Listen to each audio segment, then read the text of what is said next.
Y ya, comenzamos ahora sí. ¿Cómo están, chicos? Espero que muy bien. Gusto saludarlos otra vez. Hace rato no nos veíamos. Vamos a continuar hoy con el surrealismo. Esperen. Que por acá tengo anotado el ejercicio del día de hoy. Ahora sí. Bueno, ¿cómo les ha ido con los textos para la corrección? Em, esta semana corregí únicamente a Latinger. ¿Cómo se han sentido con los ejercicios? Y solamente somos dos personas. Mal, no me he puesto a corregirlo. Ay, Esteban. Esta semana estuvo difícil, así que no tuve tiempo de hacer las correcciones. Bueno, no importa. Igualmente hay semanas de semanas. Pero pues ya estamos cerca de la fecha de elección de los escritos para la antología. Entonces, creo que sí es bueno que vayamos mirando qué obras nos gustaría, con las que nos gustaría participar, ¿no? Como para que le echemos más ganas a ese tipo de obras. Bueno, vamos a continuar hablando del surrealismo. Si algo, por favor, activan el micrófono y hablan o levantan la manito para que me llegue la notificación y pueda escucharlos. Entonces, em, la clase pasada, pues estamos hablando del surrealismo, hablamos un poquito del dadaísmo, de cómo surgió, de la influencia en la literatura. Hoy vamos a hablar un poco de las diferencias entre el surrealismo y el realismo mágico.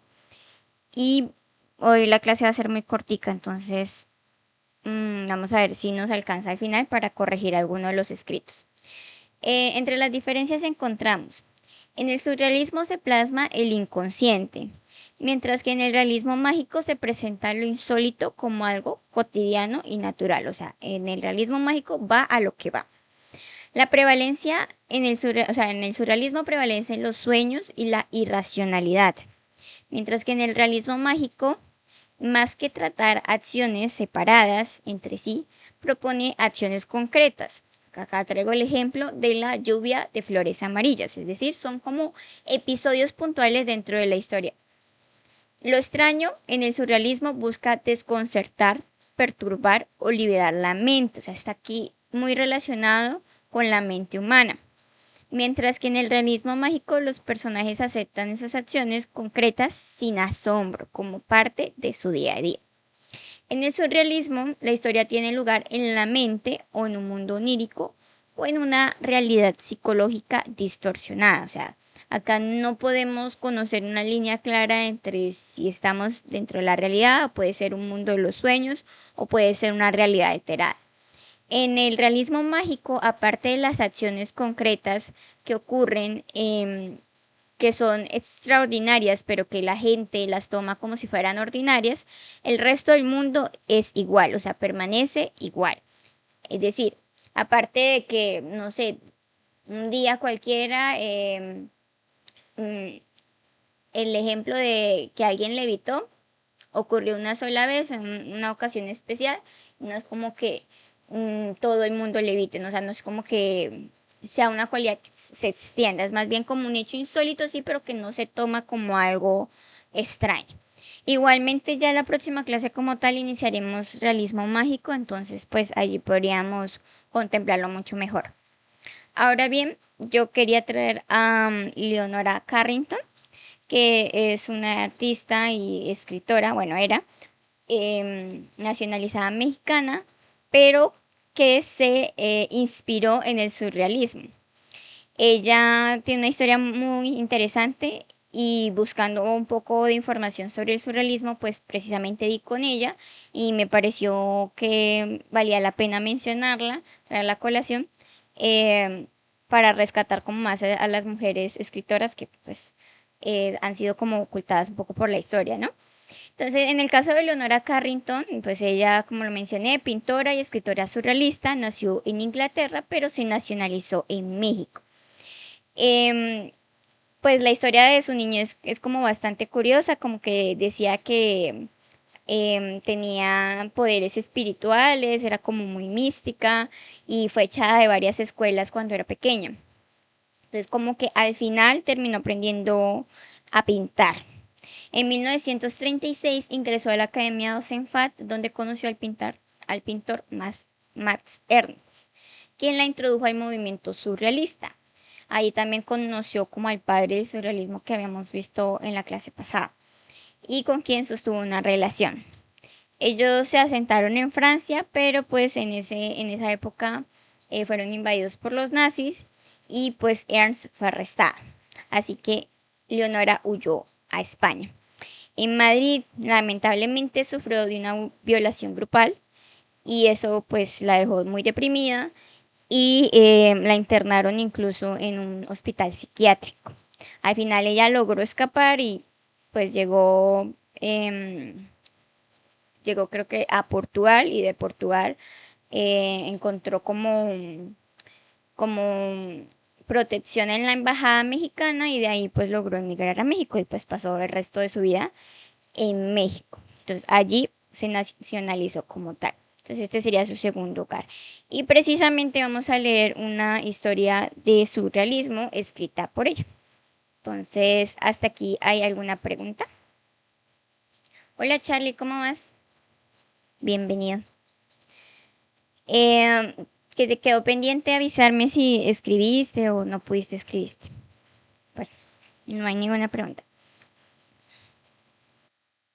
Bueno, el cuento se llama La debutante, de Leonora Carrington. Dice, en la época en que fui debutante solía ir a menudo al parque zoológico. Iba tan a menudo que conocía más a los animales que a las chicas de mi edad. Era porque quería huir del mundo, por lo que me hallaba a diario en el zoológico. El animal que mejor llegué a conocer fue una hiena joven. Ella me conocía a mí también. Era muy inteligente. Le enseñé a hablar francés y a cambio ella me enseñó su lenguaje. Así pasamos muchas horas agradables.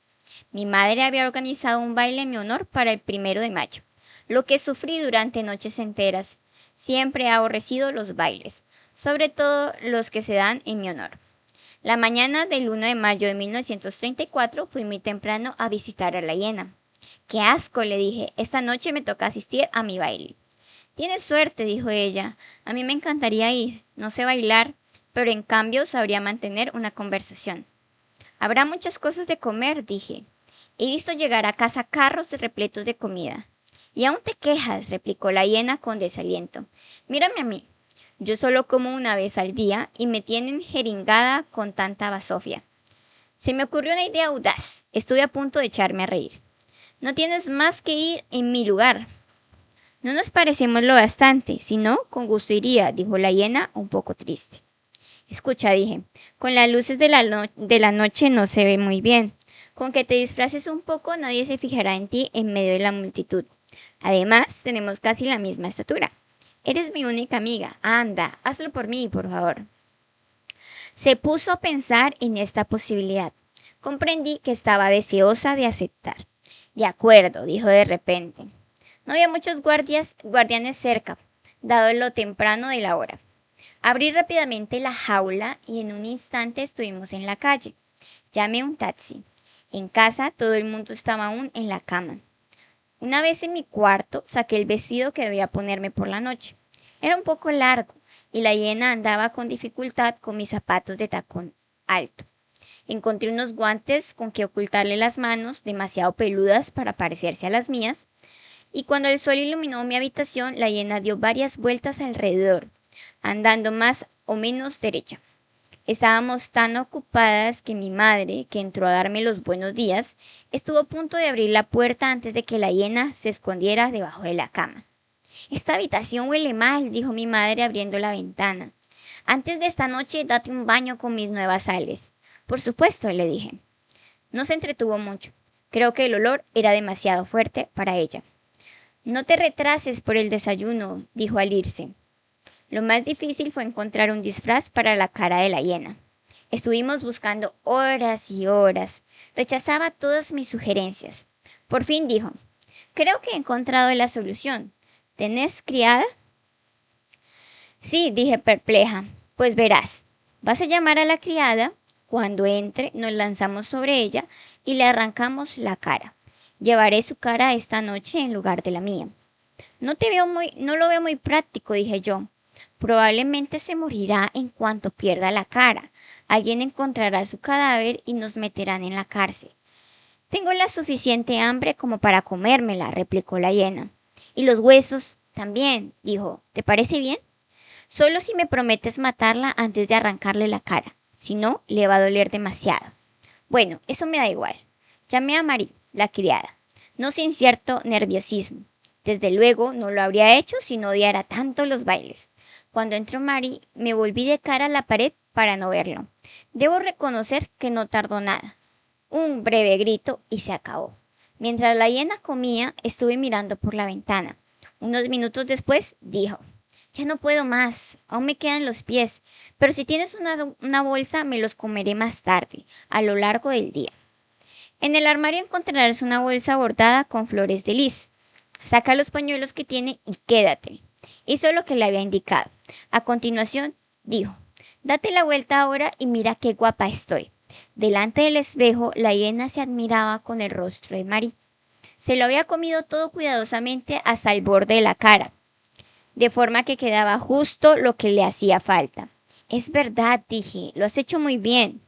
Hacia el atardecer, cuando ya la hiena estuvo completamente vestida, declaró: me siento en plena forma.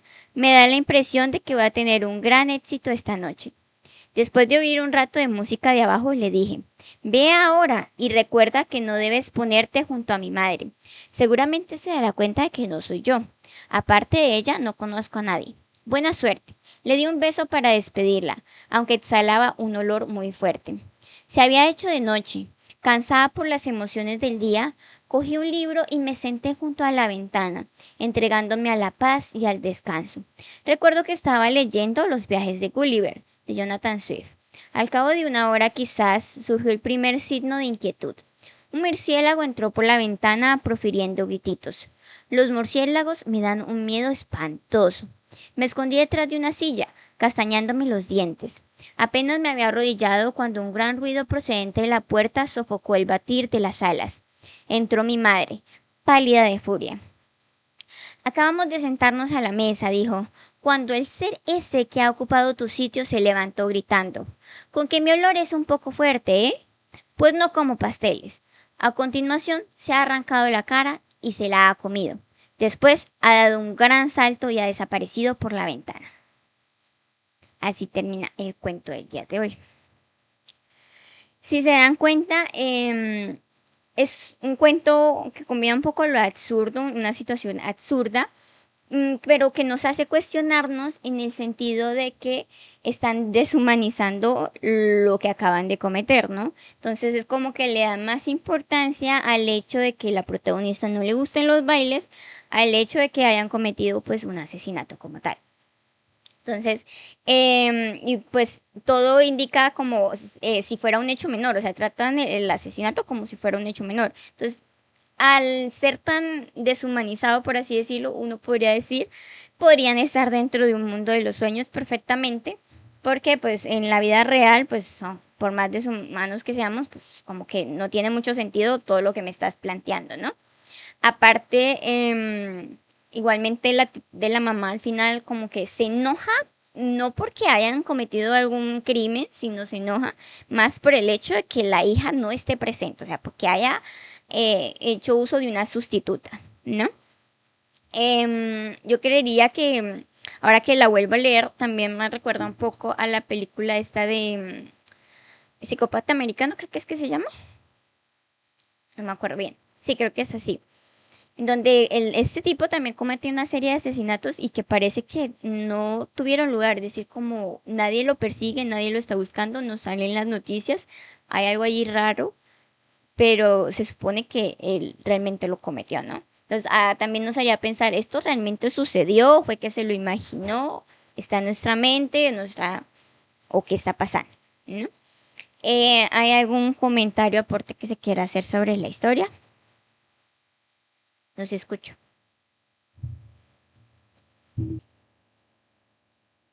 Entonces, para el día de hoy vamos a hacer el siguiente ejercicio. Vamos a hacer un cuento donde se combine una situación absurda, como la que estamos viendo acá. O sea, en este caso la situación absurda es que una hiena habla y que una hiena se comporta como un ser humano. Entonces, hacer un cuento donde se combine una situación absurda, pero minimizando un acto cruel detrás. O sea, en este caso el acto cruel era pues asesinar a una persona, ¿no? Em, entonces, acá también tendríamos que hacer algo similar. Puede ser eso o puede ser otro tipo de cosas. No pueden, o sea, no necesita ser algo tan grave, ¿no? Pero es la idea, que para capturar como la misma idea del cuento de Leonora. Lo voy a dejar acá anotado. ¿Hay alguna duda? Tendría 20 minutos. Todo bien, dice Charlie. Listo, entonces comenzamos a partir de ahora. 20 minutos. Dice Emerson, yo aún no tengo ni una idea y todavía ni paso limpio el cuento anterior. Les costó bastante entonces esta historia. ¿Qué es lo que más les está costando exactamente? O sea, tienen una idea que no saben por dónde empezar. Yo hice algo ahí, la verdad es que no sé si vaya a funcionar, no sabía cómo hacerlo. Pero el tema es bastante complicado porque estamos empezando por un hecho absurdo. Si lo que se les dificulta es el hecho absurdo, les puedo dar alguna idea. Dice Latinger, mi idea es un mundo donde las mariposas son portadoras de mensajes, pero para poder escuchar el mensaje se le debe arrancar las alas. Las mariposas quedan vagando y cuando la protagonista decide no lastimar a la primera mariposa que le llega, la persona que le manda el mensaje sufre el desprendimiento de su piel. ¿Ok? Pero no entendí la relación de una cosa con la otra. O sea, no entendí la relación del desprendimiento de piel con lo de la portadora de mensajes. Sería que me explicaras ahí un poquito mejor. Me gusta la idea de las mariposas que transmiten mensajes, pero puedes relacionarla con algo más, o sea, como decía, el acto cruel no tiene por qué ser un homicidio o algo así, podría ser algo, no sé, que tiene un día de mala suerte, que se queda, por ejemplo, condenado a vivir siempre con poca cantidad de dinero en los bolsillos, que se quede ciego, no sé, algo por el estilo.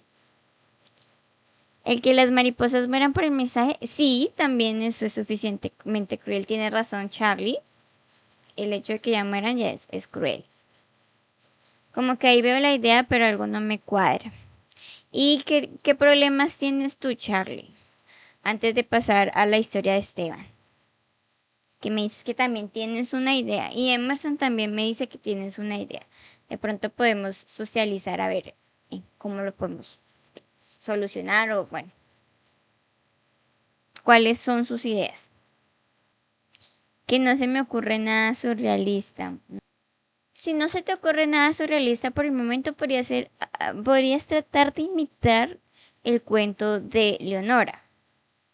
En este caso, cambiar un poco los personajes. eh, si no es una hiena, utilizar otro animal. mm, Buscar algo similar a la historia y luego comienzas a agarrar tu propia voz. O sea, iniciarías de ahí. Si no es una hiena, puedes pensar, ok, ¿qué otro tipo de animal? Ah, se me ocurre que podemos hacer, intercambiar una vaca por un perro. Algo así. Y el perro termina de matar. O sea, suena cruel ahí, ¿no? Pero estoy poniendo un ejemplo, por decir algo. Entonces, podrías partir de ahí. Ponlo y te ayudamos. Ah, yo lo iba a hacer, pero no quise que me pase lo del cuento de Bradbury. Mm, pero mira, tú iniciaste con el cuento de Bradbury siendo muy similar, ya muy similar a la historia, ¿sí? Pero ya después fuiste evolucionando y ya no hablas de una casa, sino que comenzaste a hablar de una nave espacial. Entonces la idea fue evolucionando, pero sirvió que te pegaras de pronto a esa idea inicial de su cuento, ¿no? Por eso le sugiero a Charlie que también parta de ahí. O sea, a veces nos inspiramos en otras historias y poco a poco la historia derivada va comenzando a tener sus propios rasgos creativos, sus propios rasgos originales. Yo traté de imitar el cuento que leíste. Bueno, échale un vistazo al cuento a ver si lograste capturar la historia, la idea, digo. Se llama El reflejo simétrico. El agua fría corría por los dedos de José, tiñendo el lavamanos de granito de un rosa pálido que desaparecía rápidamente por el desagüe. Bueno, obviamente es tu primer borrador, pero ten cuidado con las frases muy largas, agregarme también tantos gerundios y un adverbio terminadamente en la misma oración. Le temblaban las rodillas y el aire le entraba en los pulmones como si fuera arena. A unos 50 metros de allí, detrás de la pesada puerta de metal del sótano de la universidad. Aquí también siento que me agregas demasiada información de golpe. Son muchos detalles. Samuel estaba tirado en el suelo, inconsciente y sangrando en la oscuridad, con el cráneo fracturado tras rodar por los escalones de concreto. Sí, es como mucha información de golpe en una sola oración. Hay que tratar de dividirlo porque me quedo con una sola cosa como lectora, ¿no? O me quedo con el hecho de que estaba tirado en el suelo, o me quedo con el hecho de que estaba inconsciente y sangrando, o me quedo con el hecho de que era en la oscuridad, o me quedo con el hecho de que tenía el cráneo fracturado, o con el hecho de que rodó por las escaleras y con el hecho de que las escaleras eran de concreto, o sea, son como mucha información, ¿sí ves? José se miró en el espejo del baño público, buscando en su propio rostro el rastro del monstruo que acababa de empujar a su mejor amigo por las escaleras para ocultar que le había borrado el proyecto de grado del servidor. Acá también nuevamente es como de golpe mucha información. Por favor, José, aparta esa cara, dijo una voz limpia, impecable y con un ligero tono de fastidio que provenía del cristal. El pánico te ensancha las fosas nasales y te lo juro por mi boca de plata, arruina por completo la simetría de tu mandíbula. José dio un salto hacia atrás, golpeándose la espalda contra los azulejos de la pared. El espejo no había copiado su movimiento de terror. La superficie perfectamente pulida mostraba su propia imagen. Sí, pero el reflejo se estaba acomodando el cuello. No entendía ahí. La superficie perfectamente pulida mostraba su propia imagen. Sí, pero el reflejo se estaba acomodando. O sea, como que tú mismo te contesta acá. Pero el reflejo se estaba acomodando el cuello de la franela con una parsimonia exasperante. También siento que es como muy largo. Y ojo con estos adverbios. Tú estás hablando, balbuceó José apretándose el pecho. Hablo porque alguien tiene que decírtelo, respondió el espejo, inclinando la cabeza del reflejo para examinar el rostro de José con cuidado. No tienes tampoco necesidad de darme tanta información. O sea, compartirme cada detalle de lo que ocurre tampoco es bueno, porque hay algunas cosas que simplemente me las puedo imaginar. Por ejemplo, acá dices eh, que José lo empujó por las escaleras. O sea, con decirme que lo empujó ya es suficiente porque aquí ya me mostraste a Samuel vuelto nada. Entonces ya sé que se cayó por las escaleras. Y pues como que lo relaciono, ¿no? No hace falta que me lo expliques. ¿Qué hago? Preguntó José, entregándose por completo a la autoridad del vidrio. Por ejemplo, acá yo ya entiendo que José pues no sabe qué hacer, está buscando apoyo y el espejo le está funcionando, ¿no? Entonces no hace falta que me expliques lo que está ocurriendo. Creo que es una historia que se está manejando bien únicamente con diálogos. Casi ni siquiera hace falta que pongas acotaciones, o sea, con los solos diálogos creo que está funcionando bien. Y es muy poco frecuente que una historia funcione bien solo con diálogos. Pero este es el caso. Abre tu bolso. Sé que llevas el corrector de ojeras que te prestó tu hermana para las fotos del título. Úsalo. 3 puntos bajo el ojo izquierdo, 2 bajo el derecho. Difumina con el dedo anular, no con el índice. No seas salvaje. Además, también hay cosas que se pueden explicar en el diálogo que uno las entiende y las interpreta. Por ejemplo, no, no, no, ahí no lo hagas. Eso, más abajo, ahí, justo ahí. Por ejemplo, tú ya entiendes si yo te doy estas órdenes, estas señales que la persona que está recibiendo esas órdenes pues lo está haciendo mal, ¿no? No haría falta como que, y él se aplicó mal el corrector o algo así. Simplemente en el mismo diálogo incluyes. José obedeció de forma mecánica. Por ejemplo, no pondría como esto, sino que acá lo diría directamente en el diálogo. Sacó el pequeño tubo cosmético de su mochila, cosa que tampoco diría en la narración. Comenzó a aplicárselo frente al espejo. El reflejo no lo imitaba, en su lugar caminaba de un lado. Esto sí. O sea, puedes decir como que mientras él lo hacía, el espejo caminaba de un lado al otro. No me digas, no lo imitaba. Simplemente si me dices que caminaba de un lugar al otro, pues yo ya entiendo que no lo estaba imitando. Dándole instrucciones con movimientos, esto tampoco. O sea, solamente la imagen de él moviéndose me parece que es suficiente. Eso es suave, cubre bien el lagrimal. Eso, así, exactamente esto. Esto es lo que necesita el diálogo. Que el color violeta de la angustia no combine en absoluto con tu subtipo de piel otoño-invierno, dictaba el espejo. Ahora abre el grifo. O sea, acá hay como ya comienza a haber una transformación de José, ¿cierto? O sea, ya comienza a ganar más confianza. Pero lo plantearía poco a poco. Acá mostraría apenas un signo de que José ya se siente más tranquilo y no lo haría hablar como el espejo inmediatamente. Creo que lo haría hablar hacia el final de la historia, que comienza a analizar las cosas como lo está haciendo el espejo, ¿no? Que se meta en el papel. Pero para este punto, como que logramos calmar a José, pero esto podrías dejarlo para hacer el final como más interesante. ¿Cómo me veo?, preguntó José enderezando la espalda. Su voz ya no temblaba. Por ejemplo, esto sí me parece. O sea, aquí dejaría un párrafo más corto, algo sutil, y luego dejaría este de acá. El espejo se acercó al borde del marco, entornando los ojos para hacer la evaluación final.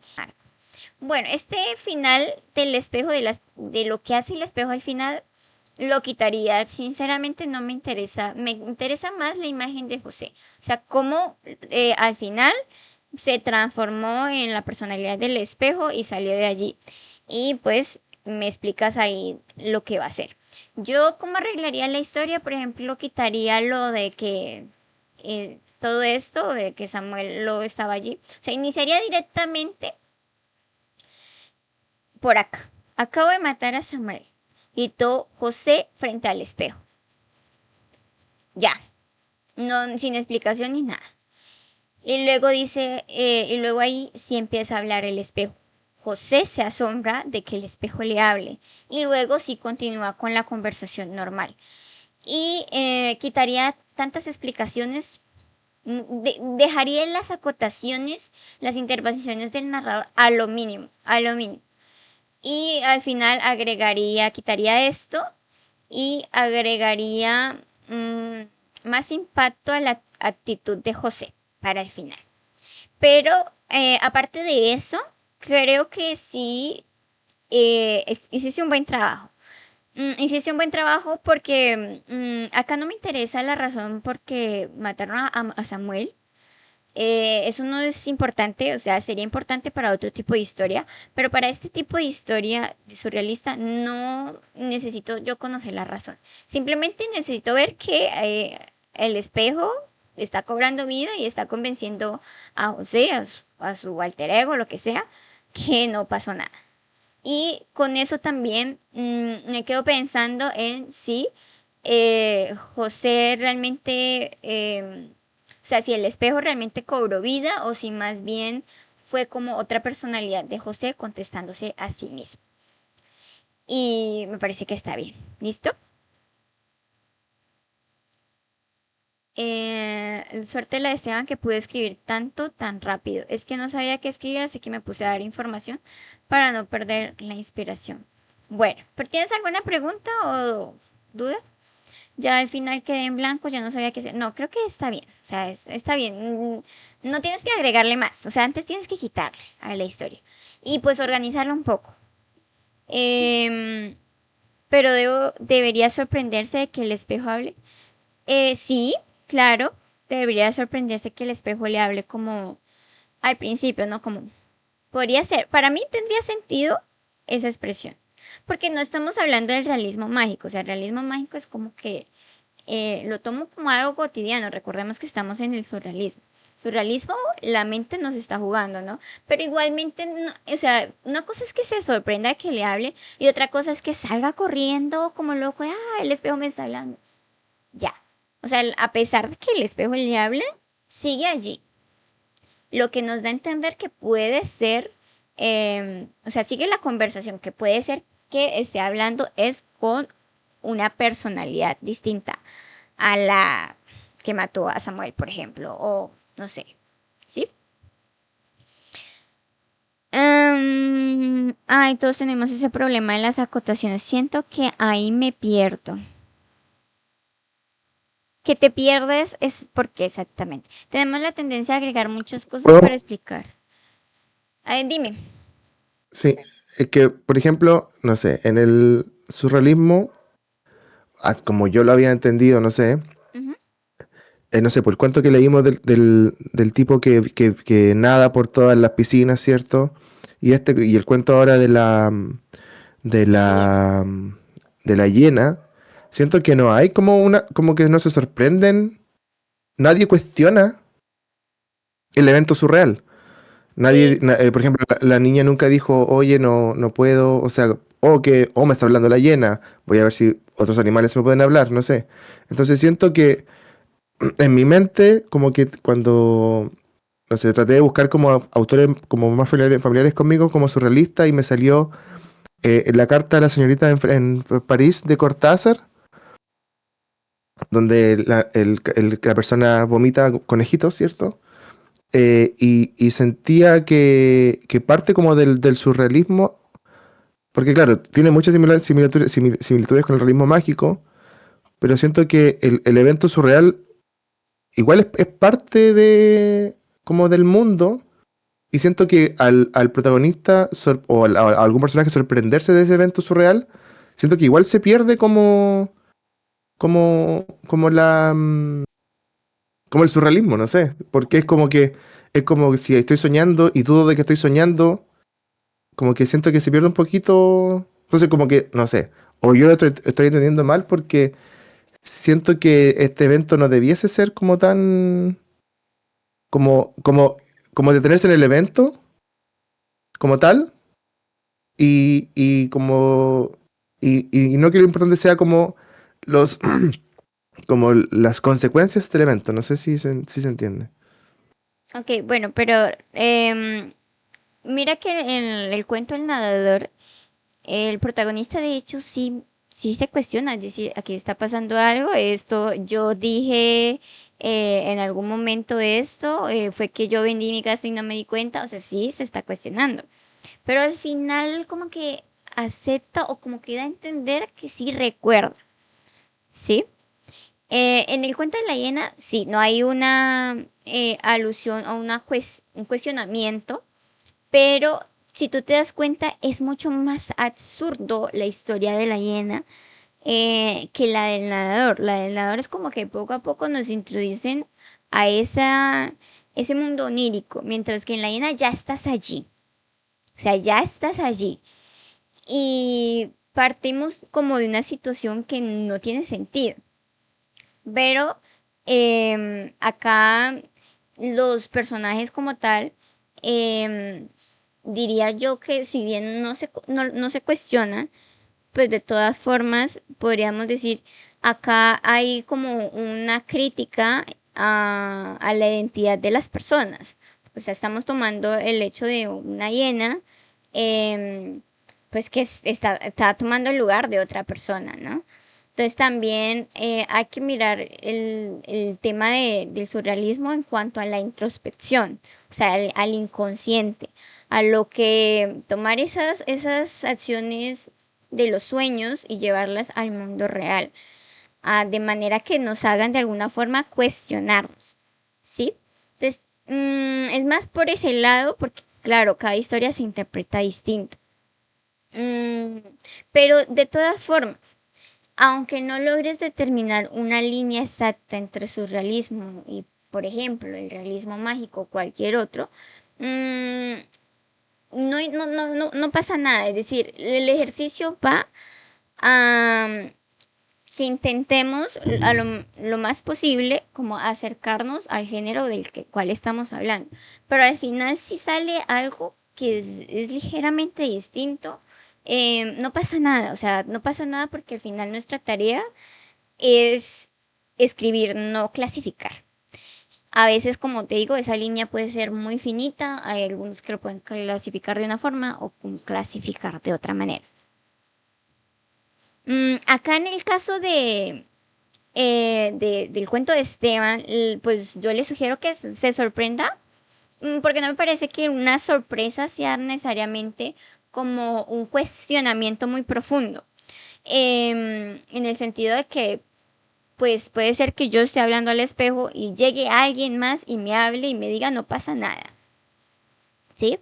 Entonces, en la reacción de sorpresa, si no es exagerada, sino simplemente, ok, no es como que vaya a cuestionarte, oye, ¿por qué estás hablando? No, pero y tú no, tú eres un espejo, no deberías hablarme. O sea, no sigue la línea de la historia por ese lado. O sea, si te fijas, Esteban no está hablando no está cuestionando al espejo. O sea, el espejo le está hablando, pero se sorprende y bueno, digamos hasta ahí.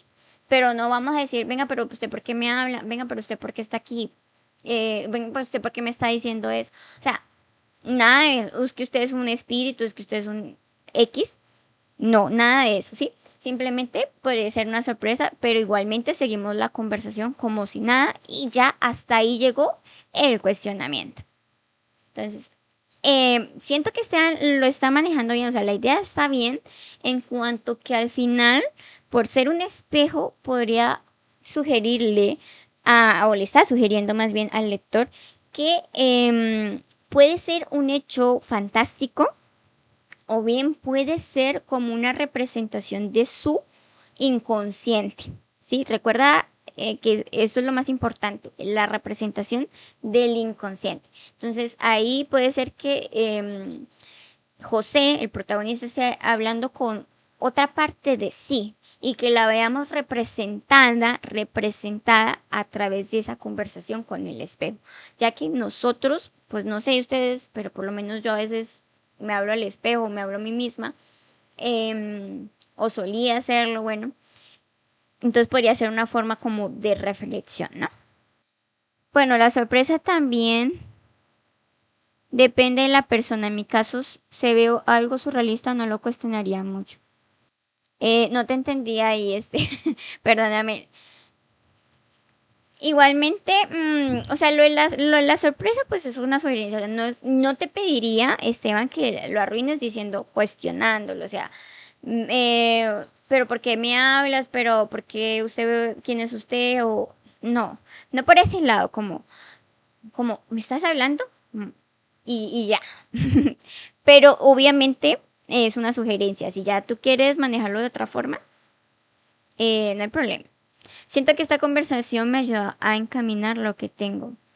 ¿Sí te ayudó o quedó algo más claro? O sea, sé que es difícil, incluso a mí a veces como que sí me cuesta diferenciar un poco, pero sobre todo hay que verlo desde la introspección, ¿no? Como sacar lo que tenemos en los sueños, en el mundo onírico, llevarlo a la realidad y esa representación pues es un reflejo de nuestro inconsciente.